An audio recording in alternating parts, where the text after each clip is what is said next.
Imagine a moment where time seems to just vanish. You're so deeply absorbed in what you're doing that the whole world outside just kind of fades away.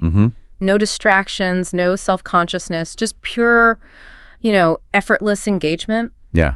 Maybe it's a programmer, like lost in a coding sprint, the code just flowing. Yep. Or a musician completely disappearing into a melody, Or an athlete, right? Yeah. Perfectly executing some complex move, just moving with this incredible grace. Exactly. That feeling, that incredible state of being where hours feel like minutes and everything just clicks. That's the essence of what we're diving into today. It's a thing, isn't it? So many people intuitively recognize it. They often call it being in the zone. Right, the zone. But there's actually profound science behind it, like decades of research. And there's a practical path to cultivating it more consistently in your life. So it's not just luck. Not at all. And it isn't just about unlocking, peak performance. It's really about tapping into this wellspring of intrinsic joy and a deeper sense of fulfillment. It speaks to something really fundamental about us humans. Okay, let's unpack this then. Our mission today is to explore this elusive but, wow, incredibly powerful state, often called flow. Flow, yeah. We want to understand not just what it is, but how it actually works in your mind, what specific conditions invite it, and maybe most importantly, what you, the listener, can do to bring more of this kind of transformative experience into your everyday life. Especially now, right? In a world that's just constantly vying for our attention. Totally. Understanding flow might just be the shortcut to reclaiming genuine engagement and joy. What's really fascinating here is how this concept, which was first formally identified, decades ago, still holds the key to optimal human experience across so many different areas. Like where? Well, from professional work to personal hobbies, even in managing challenging situations or navigating tough times, it's really a fundamental aspect of human flourishing. A powerful antidote, maybe, to boredom and anxiety, letting us find real satisfaction right here in the present moment. So where did this idea of flow even come from? I mean, who first put a name to this amazing sensation we sometimes feel? Yeah, it all traces back to a pioneering psychologist named Mihaly Csikszentmihalyi. Quite a name. Yeah, definitely memorable once you hear it. He was deeply intrigued by something he observed in artists, actually. Artists, like painters. Exactly. Imagine painters so utterly consumed by their canvases or sculptors just lost in the clay that they would completely forget basic needs, like forget to eat, drink, even sleep for hours on end. Wow, literally forgetting to eat because they were so absorbed. That's right. That intense, almost trance-like absorption sparked this huge question for him. What exactly was happening to them? What was this powerful pull that could override even the most fundamental biological urges? That's a great starting point. So his work was trying to understand that pull. Pretty much. Csikszentmihalyi's journey to understand this, and ultimately what makes life worth living, really began back in the 1970s. His big work, especially his 1975 book Beyond Boredom and Anxiety, was trying to figure out how some individuals managed to find this deep sense of contentment and purpose, regardless of what's going on around them. Even in hardship. Yeah, even amidst hardships or in seemingly mundane or boring situations. He wanted to uncover the inner mechanisms that allowed people to achieve happiness. And flow, he discovered, holds a significant part of the answer. It revealed this intrinsic pathway to satisfaction that kind of bypasses external conditions and focuses instead on the internal experience of engagement. Building a life rich in those moments. Exactly. Building a life rich in those deeply rewarding moments.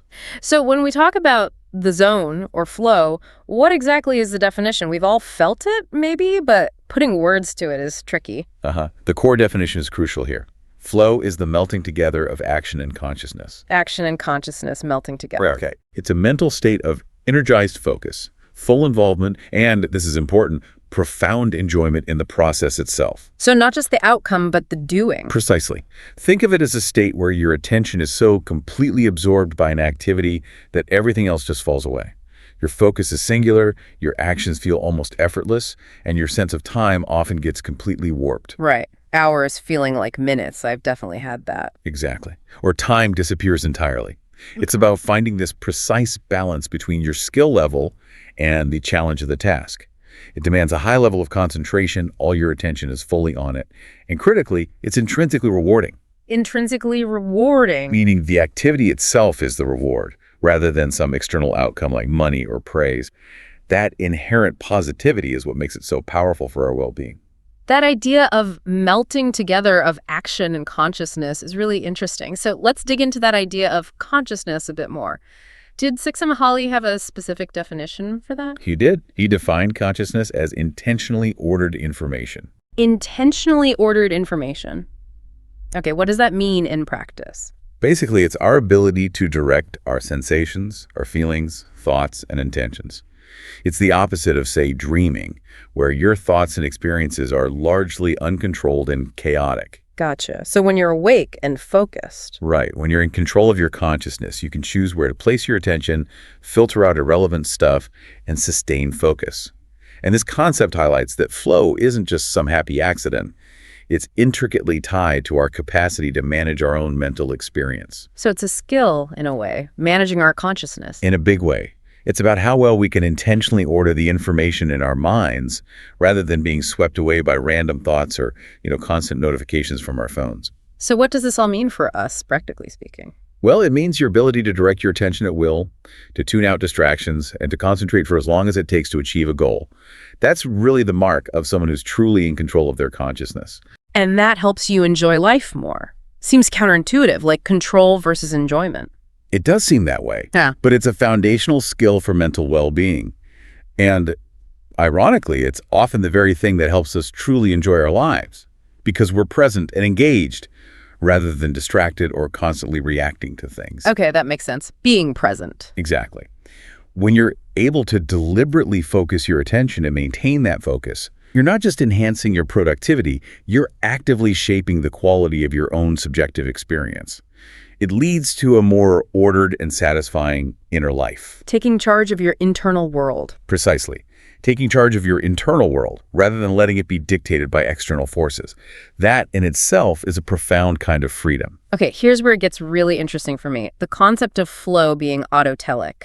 Can you break that down? Autotelic, yeah, it's a great word. It comes from the Greek auto for self and telos for goal. Self-goal. Essentially, yeah. It means the activity is pursued purely for its own sake, for the sheer joy of the pursuit itself, not for external rewards like praise or glory or even money. So you're doing it just because you love doing it. That's the heart of it. And this isn't just about feeling good. It's about fundamentally rewiring our internal reward system. So? Well, if we connect this to the bigger picture, it suggests that constantly chasing external validation, what others think, the next promotion, the bigger house, can actually diminish fulfillment in the long run. The hedonic treadmill idea. Exactly that. We're so often driven by what's next or what will people think. But true satisfaction, what Csikszentmihalyi called optimal experience, often comes when the process itself is the reward. If the doing is the satisfaction. Yes. If the activity itself gives you pleasure, you're less dependent on external outcomes for your happiness. This frees you from that endless pursuit of external validation. You cultivate this deep internal wellspring of joy that's self-sustaining. It aligns with a lot of philosophical traditions, actually finding contentment in the present moment, in the act of doing, not just waiting for some future result.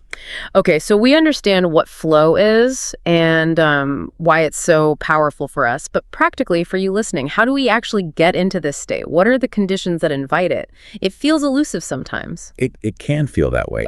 But the core idea, the absolute sweet spot, is finding that perfect balance. It's all about the balance between the perceived challenge of a task and your perceived skills. Challenge and skills. Okay. Think of it visually, maybe like on a graph. If a task is too simple, way below your skill level, what happens? You get bored, totally bored. Mind wanders. Exactly. You disengage. But if it's too difficult, far beyond your current skills. It's anxiety, overwhelm. You just want to quit.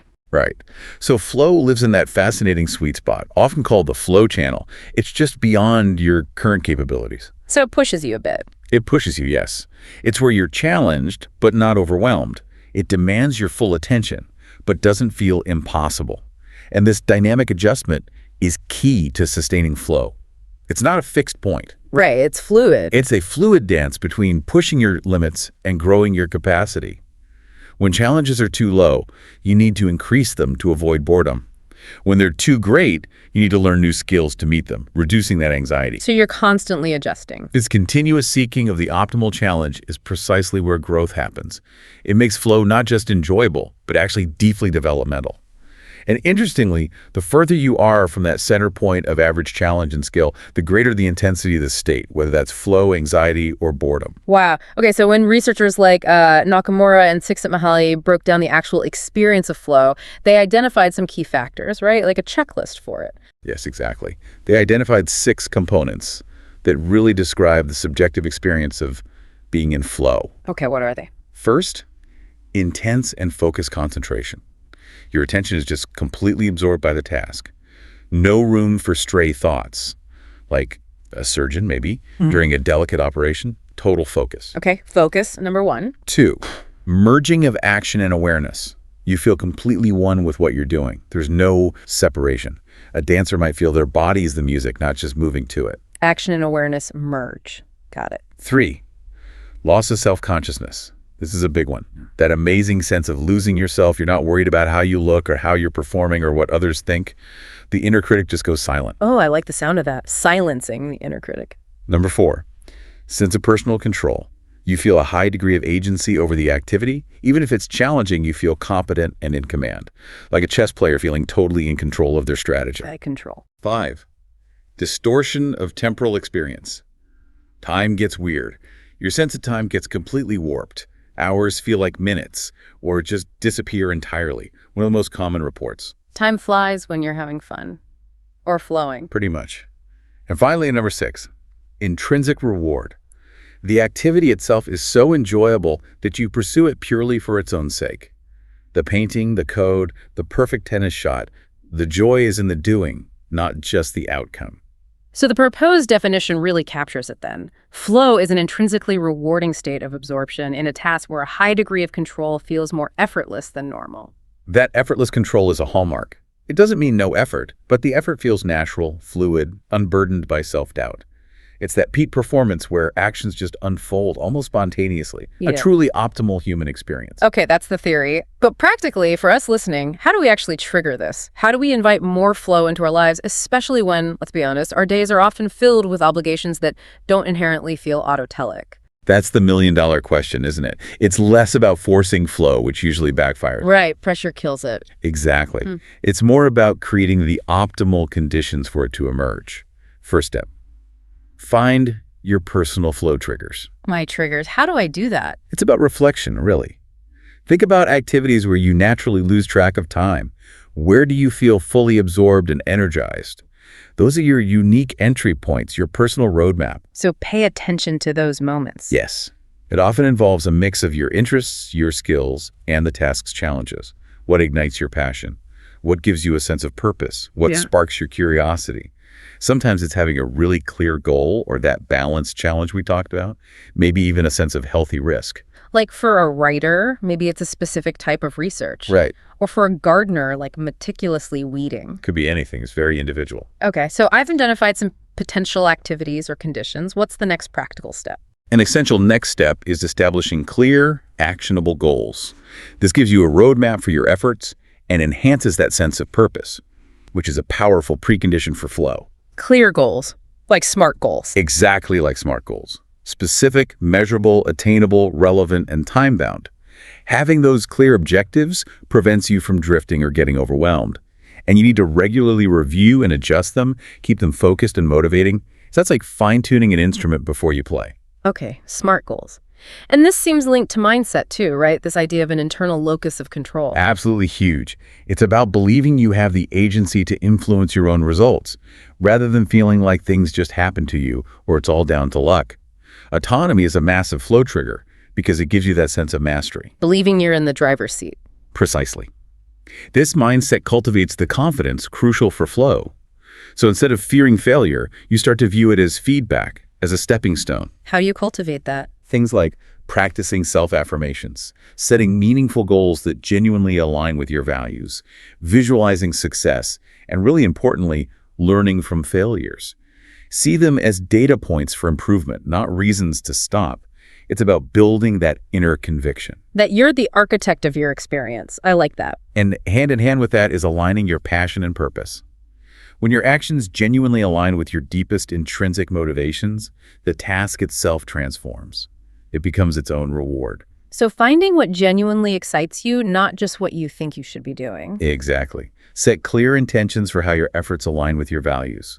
Seek the inherent satisfaction in the process, not just the external pat on the back.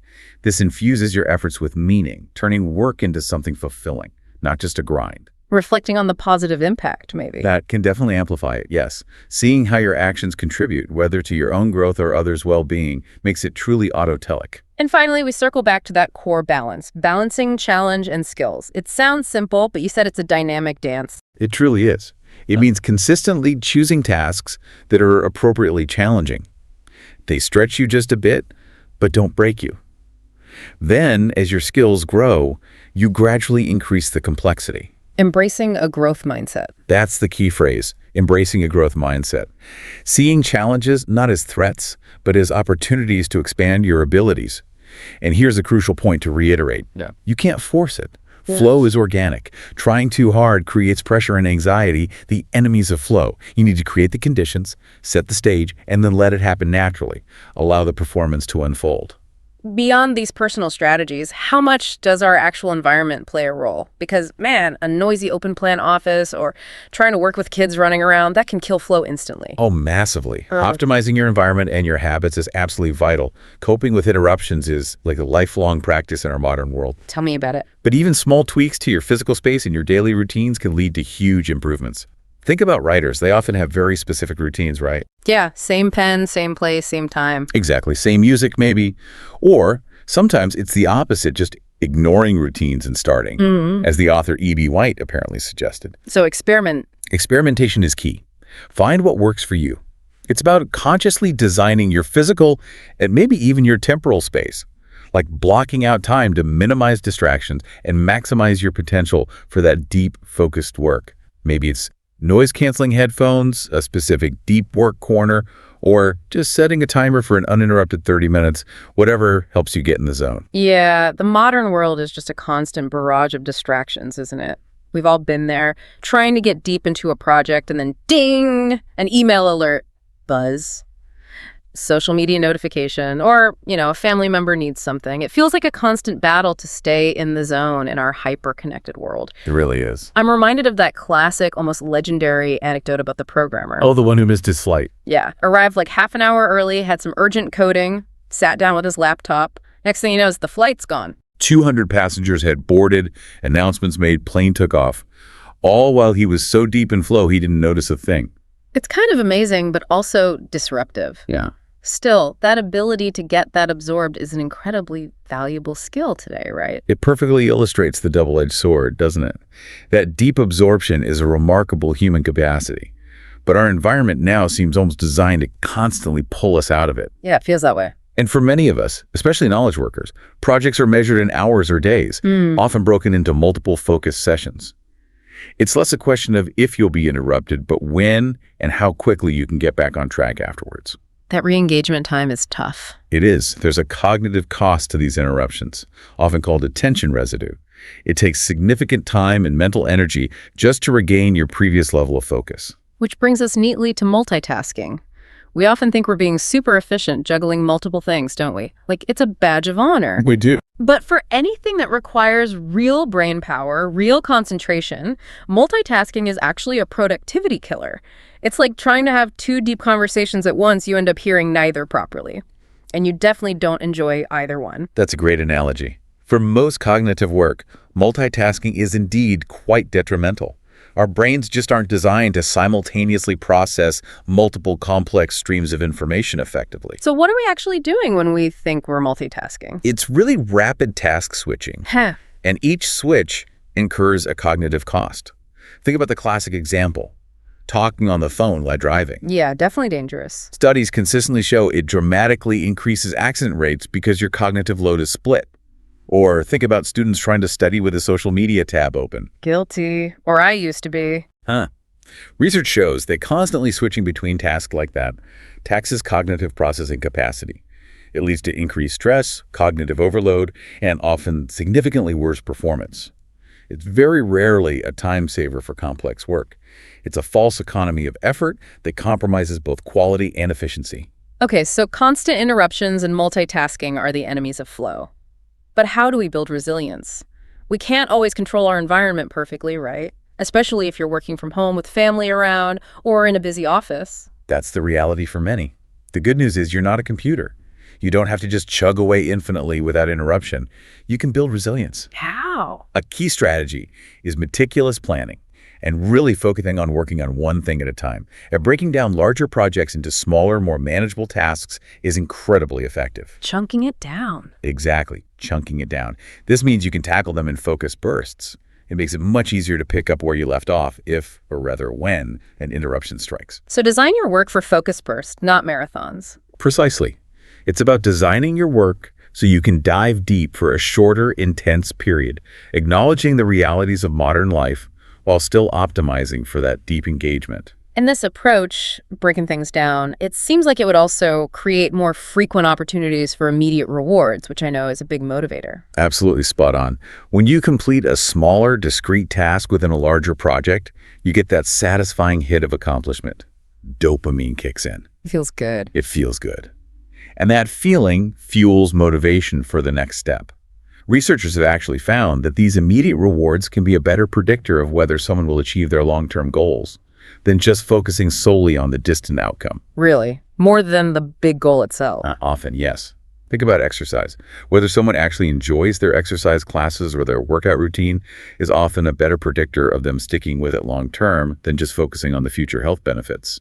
The intrinsic enjoyment of the process becomes this powerful driver. So it's a fascinating insight then.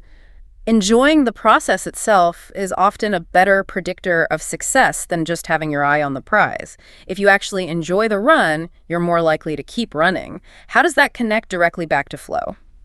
Well, if we connect this to the bigger picture, especially for complex or long-term projects, deliberately creating those conditions that allow you to enter a flow state provide that intrinsic good feeling during the work itself. So flow is the immediate reward sometimes. Exactly. That enjoyment, that feeling of being in the zone is a powerful immediate reward that keeps you going. It means the entire journey, not just the destination, becomes deeply satisfying.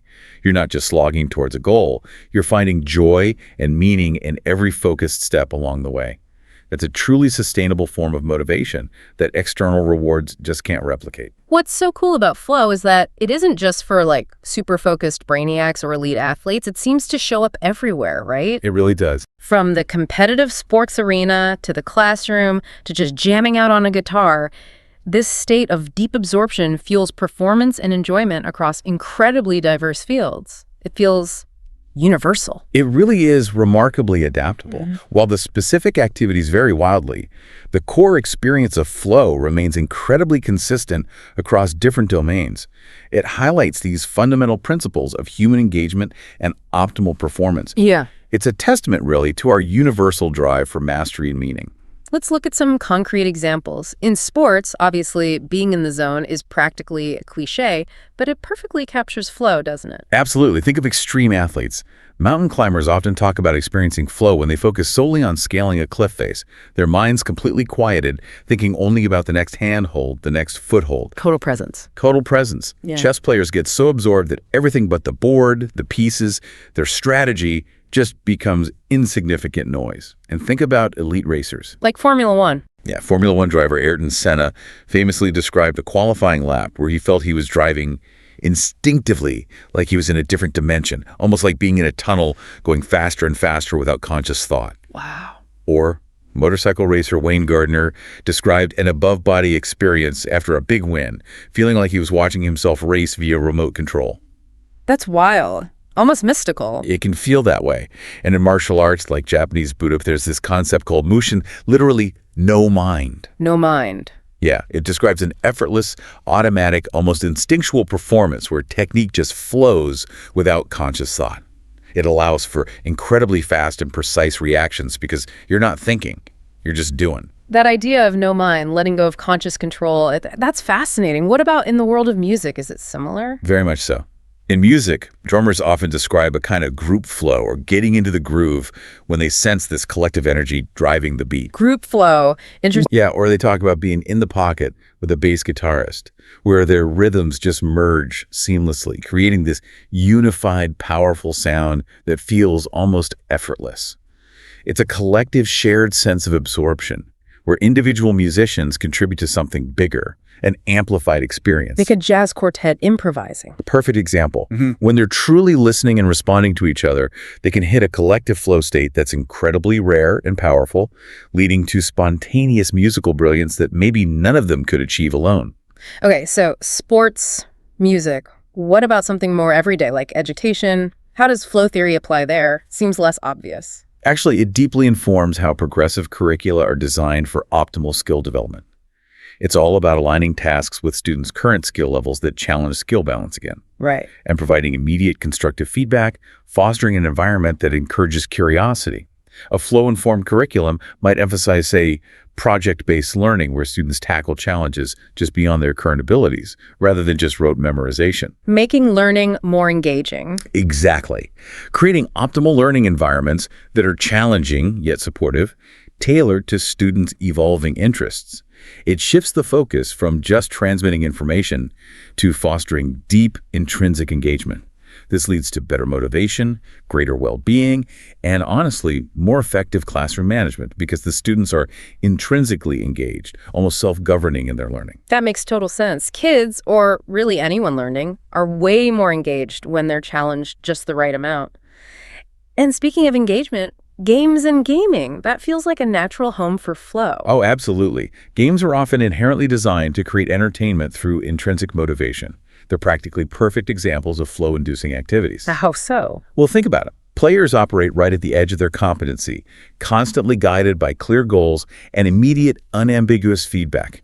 Instantly if you succeeded or failed at something. Yeah, the feedback loop is super tight. Exactly. This enjoyable experience encourages continued play, often leading to that deep absorption gamers might call a TV trance or game trance. Good games hit on so many laws of learning. Intrinsic motivation, immediate feedback, escalating challenges, intense, rewarding experiences that make the activity itself the reward. It's almost like they're engineered for flow. In many ways, yes. And this extends to the design of other intrinsically motivated computer systems, too. Designers intentionally integrate elements like cognitive absorption joy, control, curiosity, focused immersion, that feeling of time distortion to create really engaging user experiences, not just in games. That's a great point about intentional design.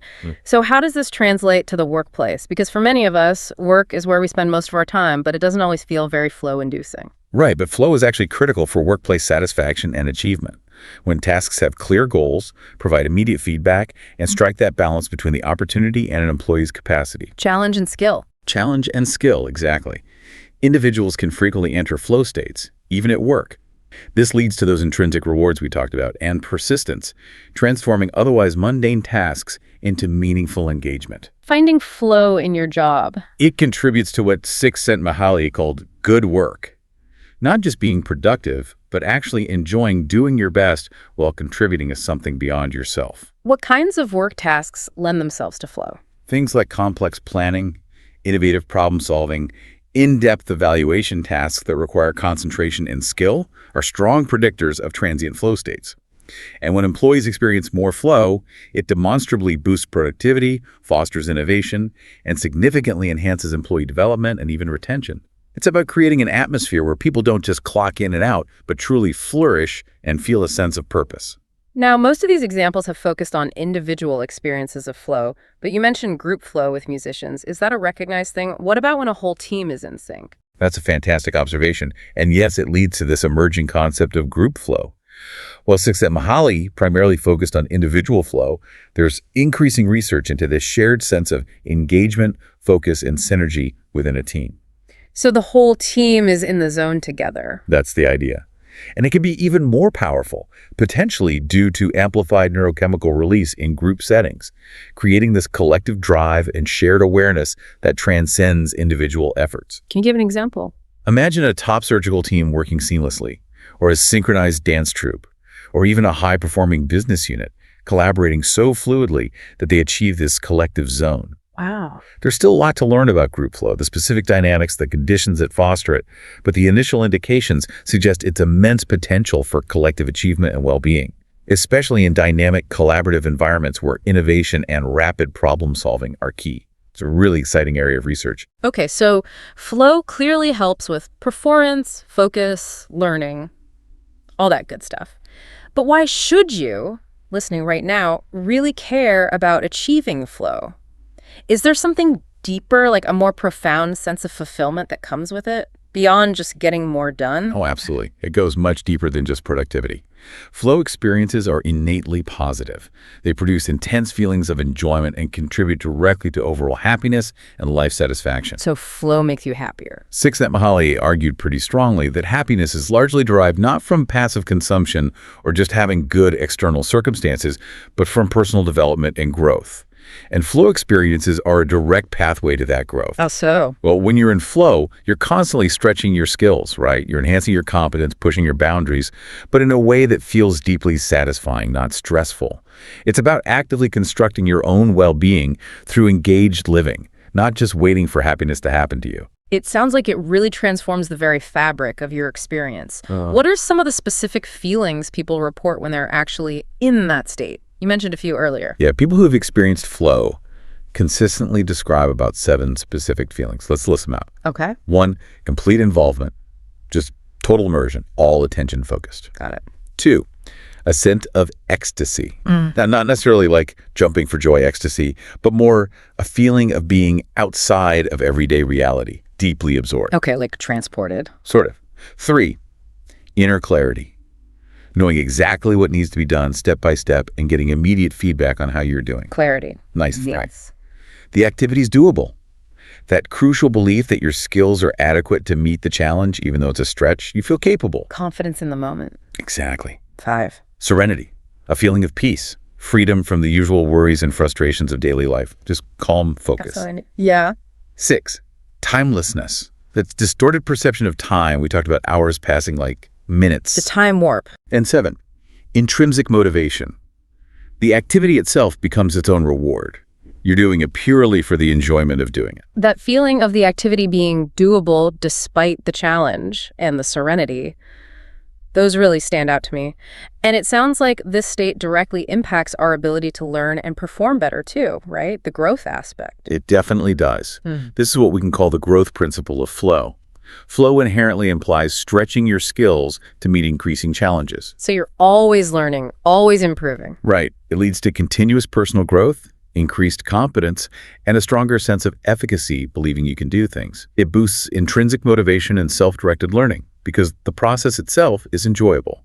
You want to get better because getting never feels good. And there's research backing this up in specific fields. Oh, yeah. Research in sports, for instance, consistently shows that athletes with higher skills tend to experience less anxiety and higher self-confidence when they're in flow. It indicates a clear link between this state and optimal performance, as well as reducing things like performance anxiety. So it helps you perform under pressure. It seems to. While the direct, immediate causal effect of flow on performance in that exact moment can be complex and sometimes subtle to measure, the reciprocal relationship is clear. Good performance makes flow more likely, and experiencing flow significantly increases your subsequent motivation to perform and improve. It fuels the desire to keep going, keep practicing, keep growing. Okay, now, no powerful psychological concept comes without its nuances and complexities, right? Even something as seemingly positive as flow must have potential pitfalls or has faced some critical views. We should probably explore that side too. That's a really crucial point. Can something so beneficial also have a dark side or limitations? Absolutely. Critics have raised important questions. One area is around the universal definition and measurement of flow. How do you even measure it accurately? It's tricky. The experience can vary significantly across individuals, different cultures, different contexts. It might not always be uniformly positive for everyone in every situation. Plus, a lot of studies rely on self-reports after the fact. Which can be unreliable. Well, they can be prone to memory bias. Or maybe you remember it as being more amazing than it was an idealized recollection.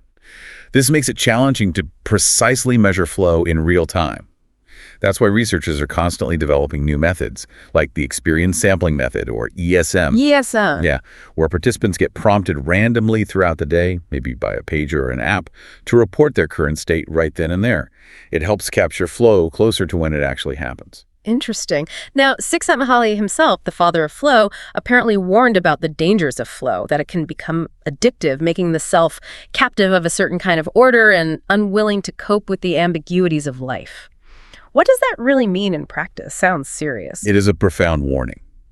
It suggests that while flow is fantastic for enriching life, an over-reliance on it, or pursuing flow mainly as a form of escapism, can have negative consequences. How so? Like getting addicted to a video game. That's one potential example.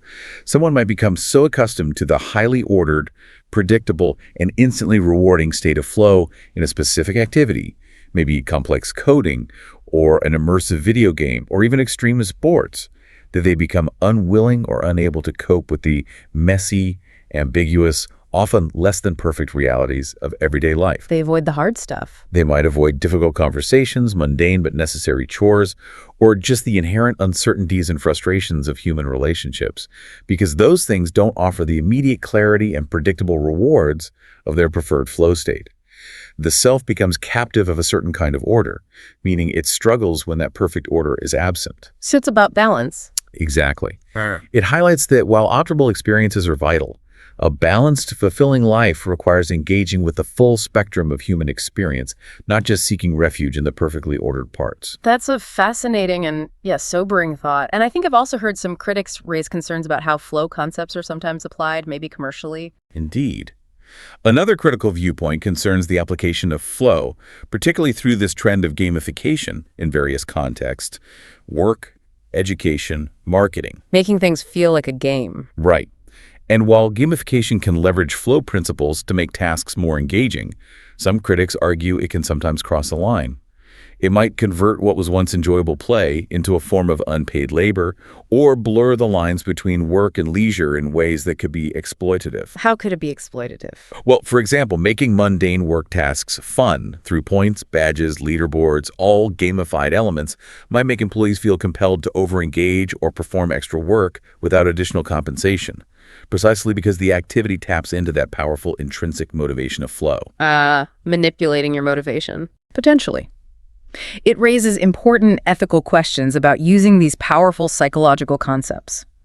We need to ensure that the pursuit of engagement doesn't inadvertently lead to burnout or diminish people's sense of agency over their own work and time. The research focus has been heavily on the positive aspects, which is great, but we also need to consider these potential negative emotions, conflicts, or burnout from overuse for a truly holistic understanding. Okay, let's switch gears slightly. For a long time, there's been this big debate, or maybe just confusion. Mindfulness and flow. Are they two sides of the same coin, or are they completely different experiences? They both involve focus, being present. It's easy to see why they get mixed up. What's the real distinction? That's a great question, and one that comes up a lot. Both mindfulness and flow have gained huge attention recently for enhancing psychological health, performance, personal development, all that good stuff. All right, they're both kind of buzzwords sometimes. They can be. But what's fascinating is how both states genuinely do contribute to well-being and performance, especially in areas like sports or demanding intellectual work. And meta-analysis studies looking at multiple studies suggest there's actually a bidirectional relationship. Meaning they influence each other. Yeah, they can enhance each other, yet they maintain fundamental differences in their actual mechanisms and, crucially, in the subjective experience itself. They are distinct, but often complementary, not the same thing at all.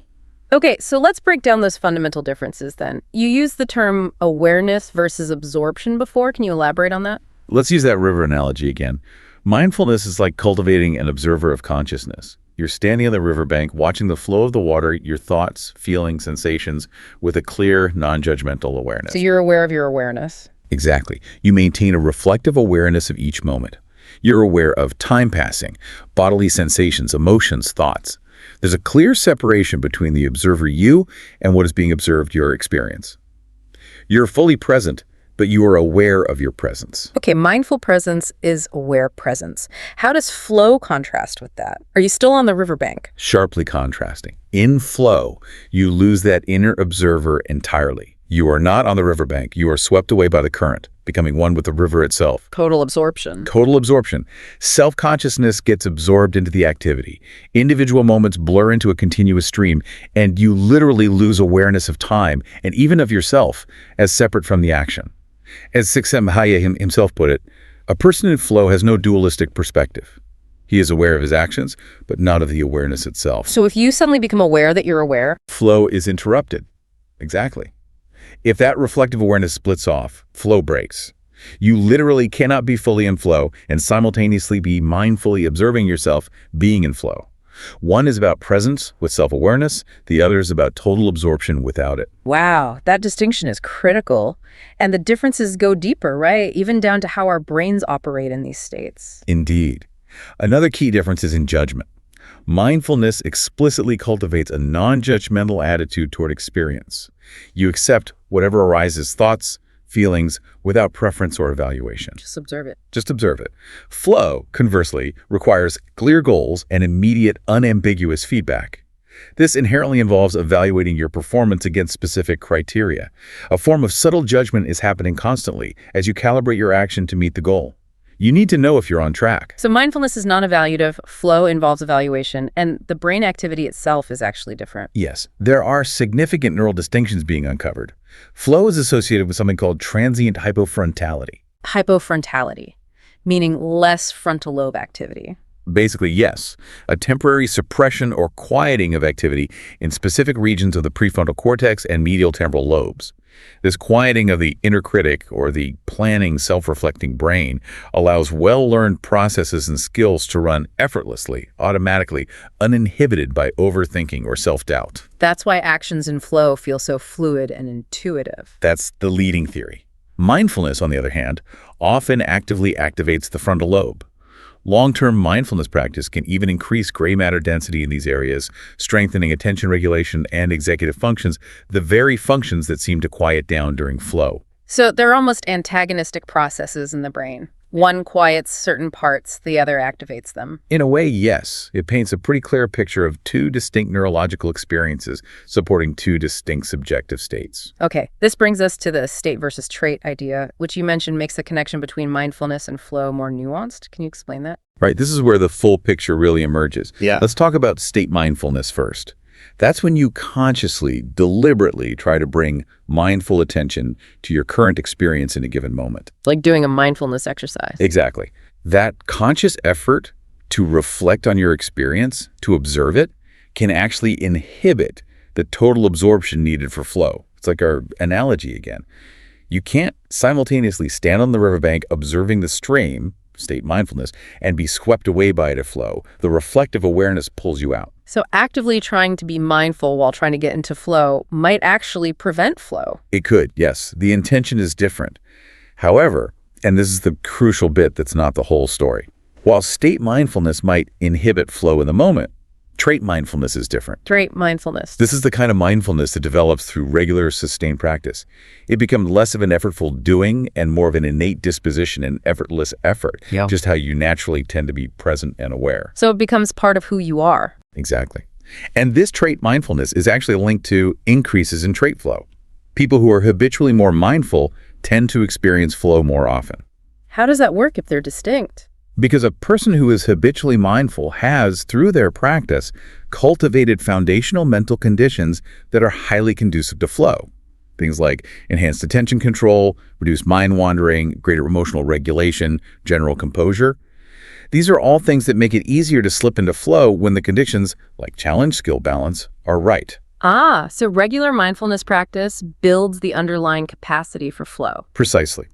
Trait mindfulness creates fertile ground for flow to arise more naturally, without needing to consciously try to be mindful during the flow-inducing activity itself. So they're distinct states, but they're not necessarily competing. In fact, they sound incredibly complementary for overall well-being. It's not an either situation at all. Exactly. That's a perfect way to put it. They are complementary pathways. Mindfulness strengthens crucial mental capacities like self-awareness, emotional regulation, resilience, things vital for processing all kinds of experiences, learning from them, especially the difficult ones. Flow offers those peak moments of performance, skill development, intense joy, and profound growth. Different tools for different jobs, maybe? Absolutely. The optimal strategy often involves alternating between them, using each state to enhance the other. Think of it as two different modes in your mental toolkit, each perfectly suited for different phases of engaging with life. So it's like a powerful dance then. Maybe mindful preparation, surveying the situation, setting intentions, then full throttle flow to act with total absorption, and then maybe mindful reflection afterwards to observe the results, learn, integrate the experience. That's a beautiful way to conceptualize it. Each state enhances the other, creating this powerful positive feedback loop for growth and fulfillment in your life. It's a dynamic interplay that deepens both your understanding and your lived experience. Using both strategically allows for both peak engagement and wise integration. #outro. Okay, so what are the really big takeaways from our deep dive into flow today? What should you, the listener, really hold on to? First, I think, remember that flow is that absolutely exhilarating state of total absorption, where joy and focus meet and time just transform. That feeling of being completely involved, Yeah. where the activity itself is the reward, truly autotelic. And crucially, it's not just some lucky accident, right? It's not just random. Not at all. You can absolutely cultivate it. You can invite it into your life more often by intentionally striking that delicate balance between challenge and skill, by setting those clear, actionable goals, actively minimizing distractions, and really aligning your activities with your genuine passions and intrinsic motivations. It takes deliberate effort to shape your world for it. It does, shaping your internal and external world.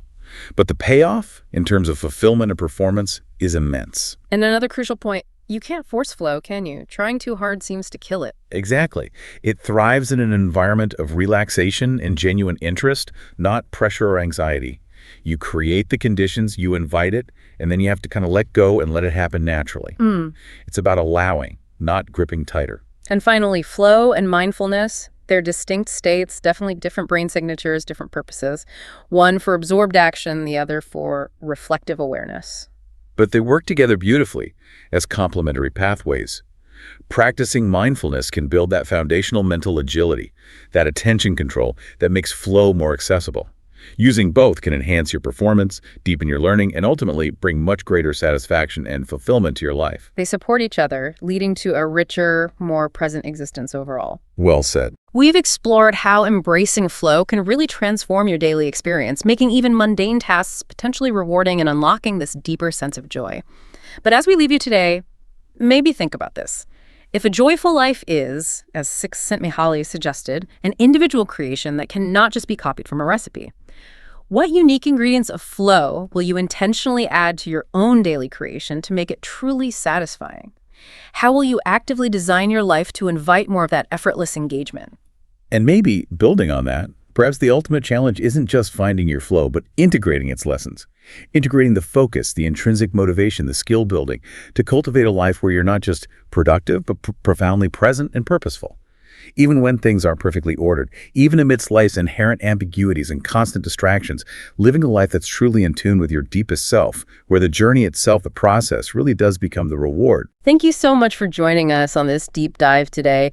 We really hope you've gained some valuable insights to help you find your own zone more often and make your everyday life just a little more vibrant. Until next time, keep exploring, keep learning, and keep flowing.